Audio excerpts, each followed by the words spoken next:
We'll jump straight into it. It's your first Yeah. ever time in Australia, and it is your directorial debut into the Bridget Jones franchise. Yeah. You've worked on a lot of TV. You've worked on some Yeah. of my favorite TV shows, mind you. And you recently had your film directorial debut, and this is your second film. How did you feel about jumping into the Bridget Jones universe as your second big film break? No, I know. I mean, it's a big jump. It's a big jump to go into anything that has an existing presence, actually, because it means that you're suddenly part of people's lives and people care really deeply. I'm one of those people that really cares about films and film franchises that I grew up with.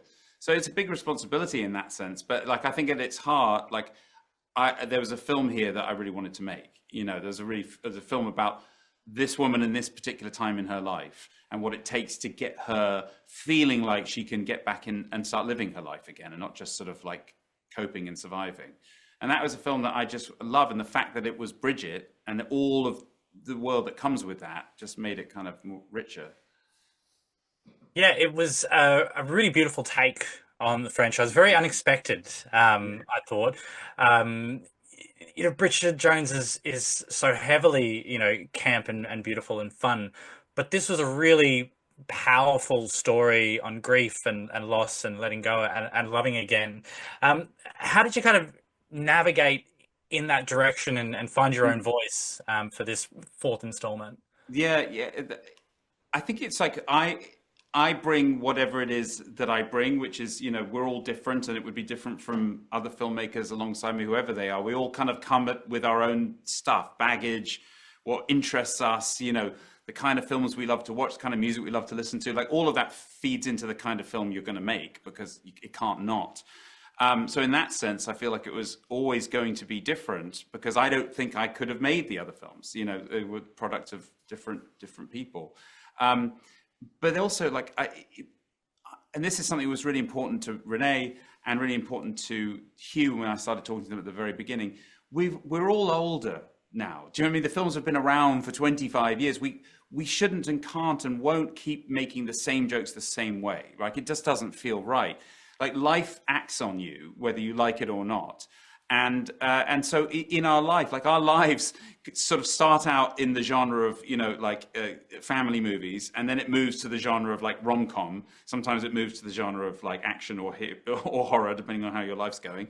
And then ultimately, I think when you get to like where Bridget is in this, it becomes a blur of genres. I don't think there is a single genre anymore for where she is in her life. And that was what really interested me, and I think that probably influenced the tone. Absolutely. So when you got approached for the film, sort of before you'd seen the script, was there a bit of apprehension there? Because attacking a fourth installment of a really successful three series film, there's a lot of risk in that. There's a big opportunity to really stuff it up. Yes, thank God I wasn't thinking that because I never would have started. No, I mean, I came to it quite organically, like having met Helen, not even about this. It wasn't like your agent calls and says, "Oh, there's a new Bridget Jones film. Do you want to go in?" Because I think I probably would have said, "I'm not the right person for it," to be honest. Based on the film that I had done before, and I wouldn't have just assumed that. But I happened to meet Helen, and she started to talk about the book that this was based on and how it involved tragedy at its heart. Not it's definitely not a tragedy. It's definitely a comedy but it's a comedy about grief, and that was very, very interesting to me. And I start to think about films like great films like Truly, Madly, Deeply, like a film I've always loved, that really deals in the same sort of way. And I started to like things start firing, and I was like, oh, I love that. I want to do that. And so then it became. Yeah, so I think because this movie as well is a bit different from the others, I never quite felt like all of that franchise pressure. Absolutely, it almost does act as a standalone film in that nature. When it comes to the script and the casting, did you have a direction, kind of, sorry, a hand in changing the script or the casting, or was that kind of separate to you? No, no, it's not separate at all. I mean, I think that absolutely it's part. So much of the film is made before you start making the film. I mean, that's just we have had 4 years. I've had 4 years making this film, and only a small fraction of that were the 55 days spent filming it. Yeah, the whole process I think wants to be that in this case there's this like rich source material, and that becomes script. and then the script gets iterated, right? And it gets like, certain things become emphasized, certain things become de-emphasized.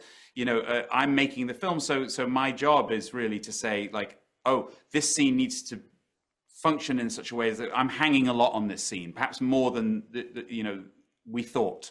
So I need to make it more important, or and that's like a long. It's like the difference between buying a suit off the shelf and having it made. Like you tailor every stitch, and it's a really really critical part for me, just to feel like I really understand every beat of the film before we start shooting it. And Beautiful. same with casting. I didn't answer the rest of your question.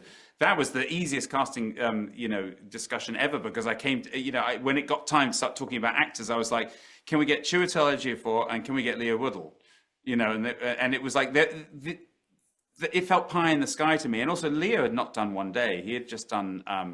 I'd only seen him in White Lotus. I know he's done other things as well, but he jumped out of White Lotus at me, and I was like, "That he's amazing, and I need to get him."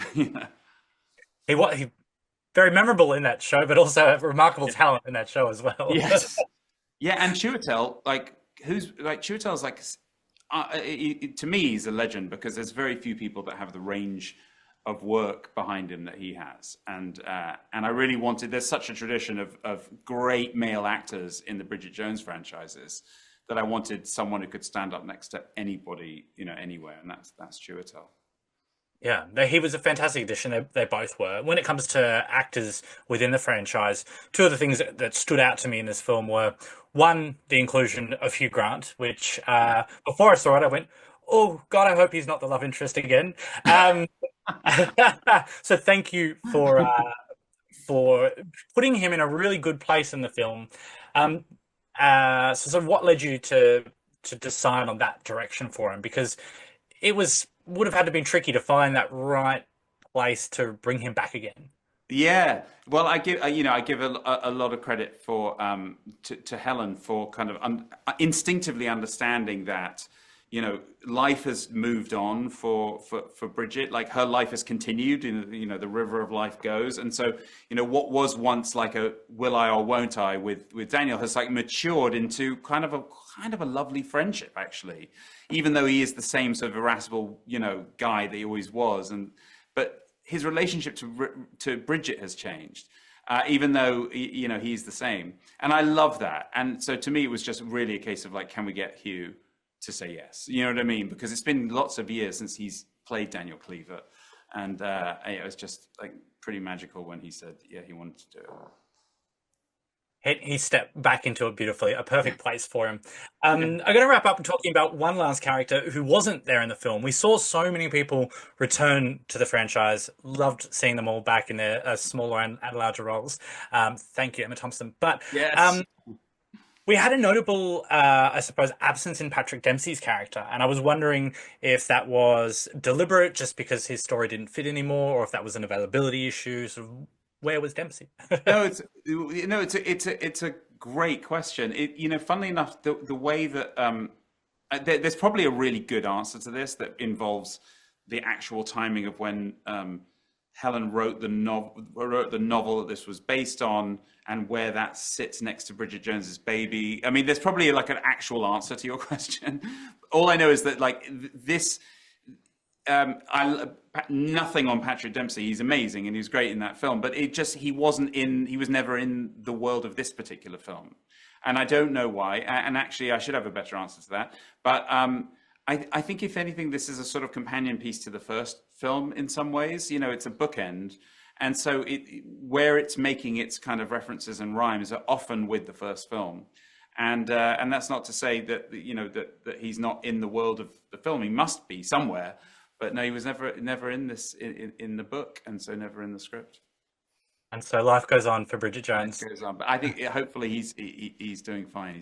He's amazing. So Oh, thank you very much, Michael. You've been amazing. I hope you enjoy the rest of your stay down under, and thank you for making such a wonderful and enjoyable film. I really appreciate it. Thank you, Michael. Thank you.